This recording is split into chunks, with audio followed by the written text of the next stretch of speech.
All right, welcome to class 23. This is the last class of the semester. Hope you've had a good engineering experience with this class 23. So this is the second part of CAMS right here. It says right here we're going to do SolidWorks simulation implementation, but we already kind of did that. And also the section numbers aren't quite correct. I think it's more like section 8.4 and sections 8.6 and 8.7, which is like practical considerations. So this is the last topic this semester. The acceleration behavior of CAMs is of primary interest to avoid jerk. So here's a bunch of different accelerations based on the source of for the thing.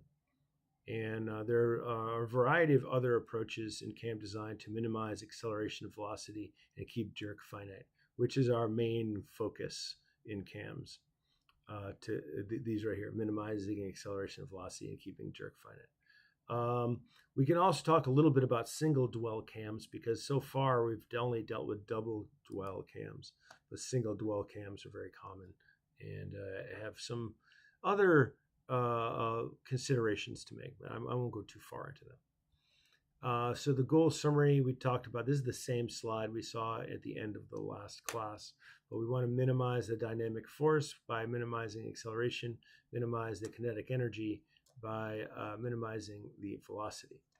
And from SolidWorks CAM utility, here are all the different profile things that we could make.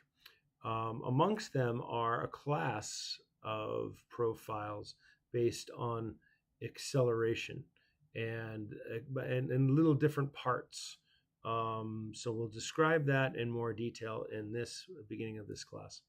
It's called the SCCA, sine constant cosine acceleration. Don't know why it's called that. But constant acceleration would be a step function, and therefore at the edges on the of the step, you would get infinite jerk, right? And when you take the derivative, so that's not good, but we can use that as like a building block. One version of that is to take trapezoidal acceleration. We'll explain that in a second, and to show we really need to see the trapezoid to be able to understand it. There's also modified trapezoidal. You'll see that one, modified trapezoidal, right here. Let me switch to my beautiful laser right here. Modified trapezoidal is one of your choices. There's modified sine also included in there. And these are all part of this SCCA. There's also, I'm not sure if this is included, but 3, 4, 5 polynomial right in here. And then there's also the 4, 5, 6, 7 polynomial. So we'll talk about all of those. So here is the big idea in the SCCA. I think I copied and pasted this, but we have these 6 zones. Zones 1 through 5 are really the ones that we care about. The rest are like dwell ones. But we have these different little parts. And so the big idea, and these are normalized, by the way. So we have, in terms of where they occur, we have these equations right here, and they all have a CA in them, and you could see that they have the derivative taken of them so that they come up with a jerk, right? So there's position, velocity, acceleration, and jerk. But based on some criteria, we can create a CA that's appropriate for this. And so for the various methods that we're talking about, here are the B, C, and D that feed into that CA. You can see what the CA is for acceleration for the constant acceleration, modified trapezoid, simple harmonic motion, modified sine, and cycloidal displacement. These are all the ones that we've covered so far, except for the trapezoid and the modified sine, but we're about to do that. But so here's the various parameters you could compare. And by comparing the CV and the CA and the CJ, you're likely to be able to compare what the magnitudes are going to end up being. So here's a graphical quick summary for the constant acceleration.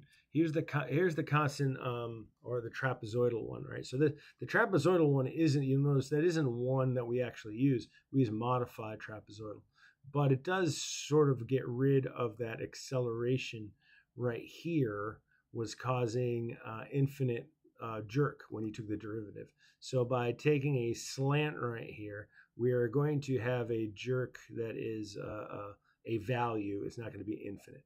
So, and the same thing here. You notably that you had to go up higher than just up to where the acceleration previously was.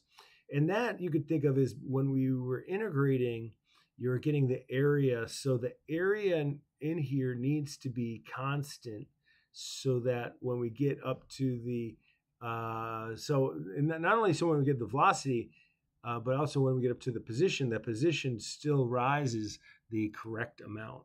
So so you have to, like, if you're stealing some from here, you got to put it back up to here. So here's the modified trapezoid. So they took a trapezoid and then they said, well, let's use like a little thing onto the end of it and the edges of it, as opposed to the modified sinusoidal, right? So that's a little bit different. That takes a sinusoid in here, but then it takes other sinusoid here and another sinusoid there. So this next shows a little bit more of that. Here is a picto of taking the modified trapezoidal, where we split apart that sine wave and we put constants in there, and we've combined this one and that one, or this one and that one together. And of course, we're always making sure that when we integrate this, that it generates the same motion of the original. All right, so that's when you see modified trapezoidal, this is what it's being described as. When you see modified sine, we're doing the same thing with the sine wave. We're taking that and that, but we're splitting them up. We're cutting this apart and cutting that apart and cutting this apart. And then we're combining them together. So we get this result. Here's my constant acceleration. Okay, this is the one that's supposed to be infinite, right? This is the one we set up above that we said, okay, this right here, no bueno. But it is one of the choices in here is constant acceleration. So I went ahead and made one out of there, made a cam out of it and put it into my, first off into SolidWorks. As I mentioned in the last video, the last painful video, I had been running this without a material, and I believe that it's passing through that. These surfaces are passing through each other. But I still am not getting what I expect when the shapes do not. I'm still getting some very high accelerations where they're making the changes. It could be for a number of reasons, but we can see here that I'm not getting the infinite acceleration that I would anticipate either in my little rig. Of course, I've made the rig a little bit better since what you're seeing here. You could kind of see it moving back and forth to the side. Don't know why I have two of the same thing here with the acceleration, but all right. So example 8.4 out of the book deals with better cams, and I'm going to see where I am in the recording. I'm at the 9-minute mark. I think it's a good place to stop. We'll talk to you soon.